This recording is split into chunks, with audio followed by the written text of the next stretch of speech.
भूपेंद्र सिंह हुड्डा का अभय चौटाला पर कटाक्ष। अगर इनेलो किसान हितैषी होती तो केवल एक सीट ना आती विधानसभा चुनाव में।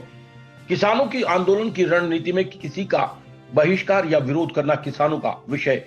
कांग्रेस पार्टी खड़ी है किसानों की मांगों के साथ। हरियाणा सरकार के खिलाफ कांग्रेस लेकर आएगी अविश्वास प्रस्ताव। अविश्वास प्रस्ताव में हो जाएगा तय कौन है किसानों के साथ। जेजेपी और भाजपा दोनों किसान विरोधी चेहरा जजप्पा ने दिखाया। वोट किसी का, वोट किसी का। जिस तरह से किसानों और केंद्र सरकार के बीच ठनी हुई है, उसे लेकर अभी समाधान होता दिखाई नहीं दे रहा। ऐसे में पूर्व मुख्यमंत्री और हरियाणा विधानसभा के प्रतिपक्ष नेता भूपेंद्र सिंह हुड्डा ने आंदोलन की मांगों का समर्थन करते हुए कहा कि किसानों का किसी का बहिष्कार करना या विरोध करना किसानों की रणनीति है। हम किसानों की मांग के साथ खड़े हैं। वहीं अभय सिंह चौटाला पर कटाक्ष करते हुए बोले, अगर किसान हितैषी होते तो चुनाव में एक ही सीट ना आती। भूपेंद्र सिंह हुड्डा रोहतक स्थित अपने निवास स्थान पर कार्यकर्ताओं से मुलाकात कर रहे थे। पूर्व मुख्यमंत्री भूपेंद्र सिंह हुड्डा बोले कि किसानों ने देश के कई बड़े उद्योगपतियों के सामान का बहिष्कार किया और विरोध करने का फैसला भी लिया। वो किसानों की अपनी रणनीति का हिस्सा है, इस पर तो वे कुछ नहीं कह सकते। लेकिन किसानों के कृषि कानून के विरोध में जो मांगे हैं, कांग्रेस उनके साथ खड़ी है। उन्होंने कहा कि हरियाणा में जजप्पा और भाजपा दोनों ही पार्टियां किसान विरोधी हैं और जजप्पा ने तो वोट किसी का लिया और सपोर्ट किसी को दिया।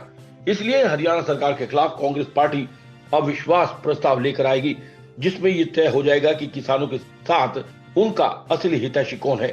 वहीं भूपेंद्र सिंह हुड्डा ने अभय सिंह चौटाला के किसान हितैषी बयान को लेकर कटाक्ष करते हुए कहा कि ये सबको पता है कि इनेलो कितनी बड़ी किसान हितैषी है।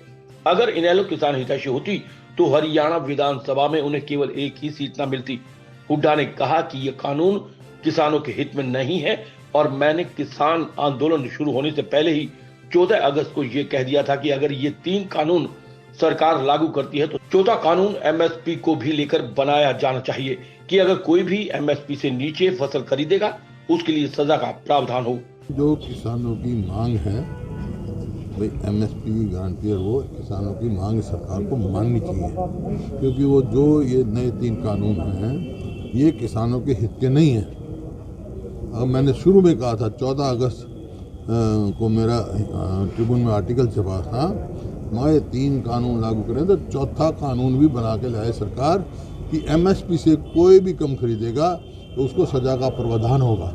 ठीक है भाई, इन्वेस्टमेंट आए, प्राइवेट आए, किसान को एमएसपी से ऊपर भाव मिले, ठीक है, लेकिन जो एमएसपी से कम खरीदेगा उसकी सजा का प्रावधान होना चाहिए। तो उनकी वो है किसानों का, उनकी मांगों से हमारा पूरा समर्थन। बीजेपी इस सरकार को कर रहे हैं, क्योंकि इस सरकार ने ही जो है जिस तरह कोरोना काल में ये अपना वाटर कैनन इस्तेमाल करी, जो पानी का वो किया, कितने तकलीफ हुई उनको, टीयर गैस किया और पिपली में लाठी चार्ज की।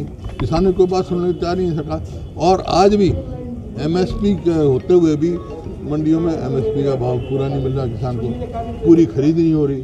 तो ये बीजेपी जेजेपी सरकार एक ही सरकार है, दोनों है। लेकिन ये एक है कि वो ये जरूर कहते हैं भाई वोट किसी की, सपोर्ट किसी को।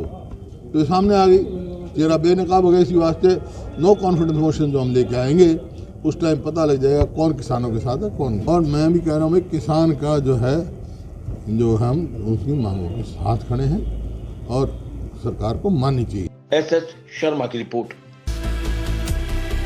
खबर चाहे राजनीति की हो, सामाजिक हो या हो घटना दुर्घटना की बात, चाहे भ्रष्टाचार की हो, जनता से जुड़े मुद्दों की हो या हो कानून व्यवस्था की बात, अब बातें होंगी आपके शहर की, आपके प्रदेश की हर खबर सिर्फ HR टाइम्स न्यूज पर।